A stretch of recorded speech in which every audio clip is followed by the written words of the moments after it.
तो आज हम पढ़ेंगे प्रश्नावली 1 के बाकी के नियम। ठीक है, कल मैंने 4 नियम बताए थे। आज आपके लिए अपरिमेय संख्या के बारे में बताऊंगा। 5वां नियम, अपरिमेय संख्याएं। अपरिमेय संख्याएं। तो अपरिमेय संख्याएं क्या होती हैं? ऐसी संख्याएं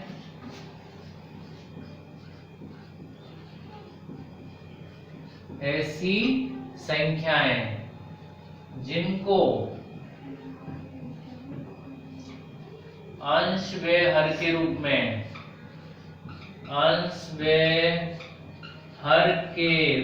में नहीं लिखा जा सके।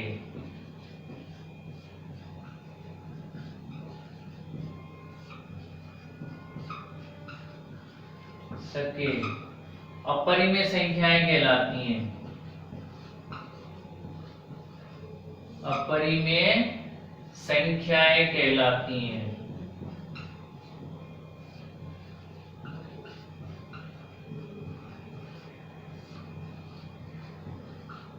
तो कल मैंने आपको परिमेय संख्या के बारे में बता दिया था। आज आपके लिए अपरिमेय संख्या के बारे में बता रहा हूं मैं। एक बार फिर से मैं रिपीट कर देता हूं आपको। ऐसी संख्याएं जिनको अंश व हर के रूप में नहीं लिखा जा सके अपरिमेय संख्याएं कहलाती हैं। जैसे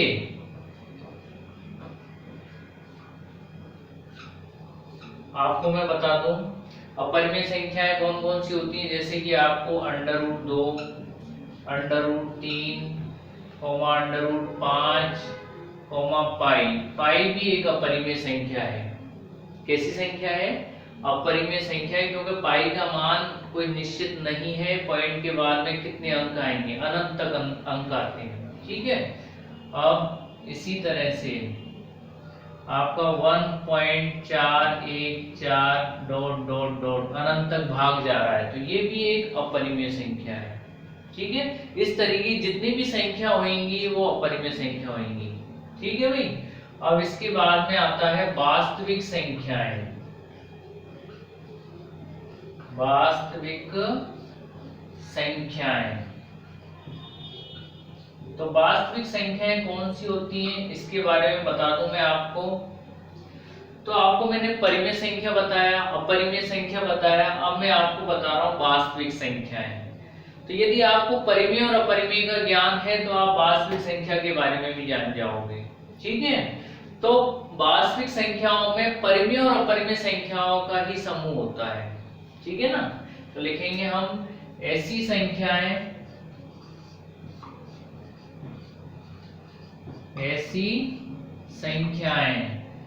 जो परिमेय व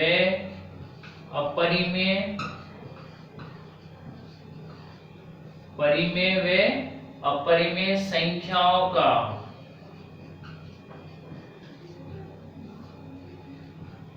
समूह हो। वास्तविक संख्याएं कहलाती हैं।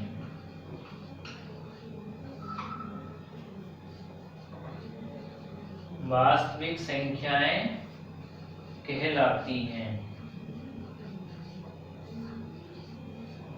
ठीक है। अब इसके अंदर परिमेय संख्या भी आएंगी और अपरिमेय संख्या भी आएंगी। जैसे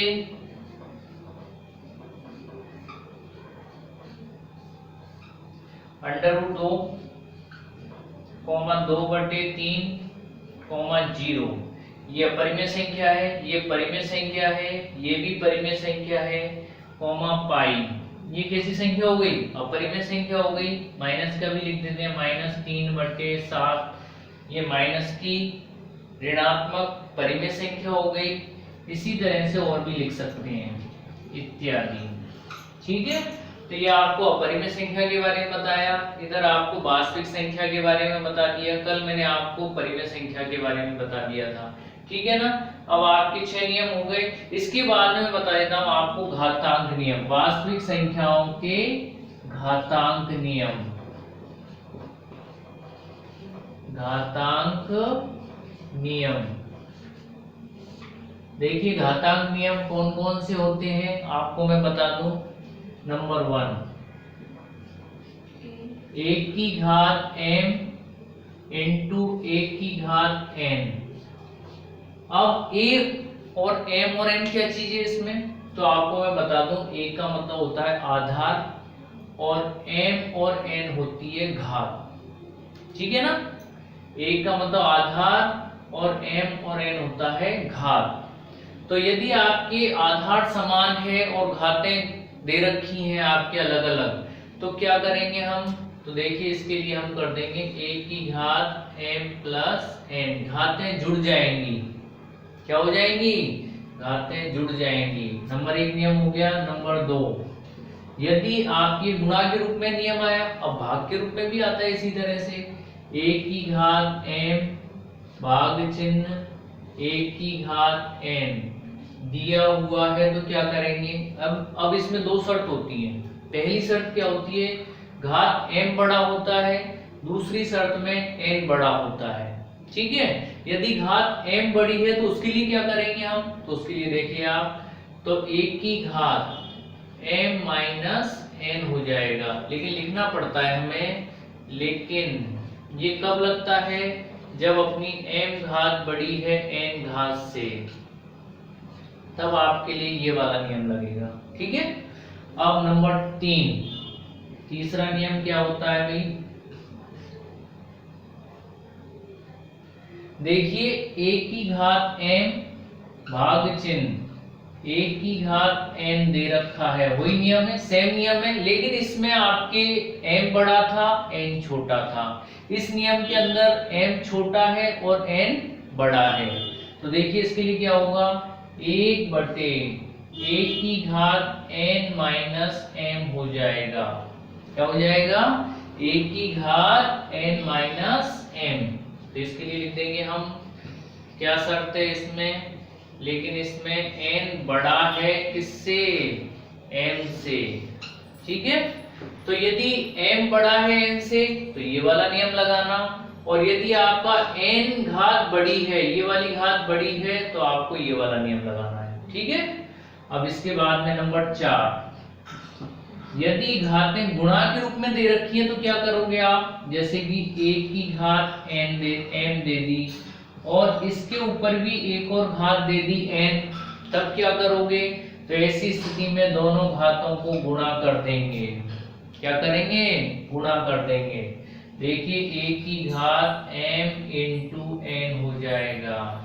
ठीक है ना, और यदि किसी भी आधार की घात 0 दे रखा है तो क्या करेंगे, नंबर 5, किसी भी आधार की घात 0 दे रखा है तो उसका मान होता है 1। किसी भी आधार की घात 0 दे रखा है तो उसका मान क्या होता है, 1 होता है। ठीक है, अब नंबर 6, यदि आपको धनात्मक घात से ऋणात्मक घात के रूप में बदलना है तो क्या करेंगे, देखिए 1 की घात m दे रखा है, मतलब धनात्मक घात है। अब इसको हमें ऋणात्मक बनाना है, तो ऋणात्मक के लिए व्युत्क्रम करना पड़ेगा आपको। कैसे, 1 बटे 1 की घात माइनस m हो जाएगा। ठीक है ना, अब यदि ये चीज अंश और हर के रूप में दे रखी है तो कैसे करेंगे, number 7, a upon b, a बटा b की घात m दिया हुआ है। अब यदि इसको ऋणात्मक बनाना है तो इसका व्युत्क्रम करेंगे, तो b की जगह a पहुंचा देंगे और a की जगह b पहुंचा देंगे, तो इसको लिख देंगे हम b बटा a की घात माइनस m। ठीक है, अब इसके बाद में बता दूं आपका अगला नियम क्या है, अगला नियम है a की घात m इंटू b की घात m। यदि आपके सामने आधार अलग अलग दे रखे हैं और घातें समान दे रखी हैं तो क्या करेंगे हम, तो दोनों ही आधारों को गुणा कर देंगे। क्या करेंगे, दोनों ही आधारों का गुणा कर देंगे। कैसे लिखेंगे, a इंटू बी की घात m। ठीक है ना, तो आज आपके लिए मैंने ये घातांक नियम बताया, अपरिमेय संख्या के बारे में बताया, वास्तविक संख्या के बारे में बताया। ठीक है, इसके बाद कल बताऊंगा।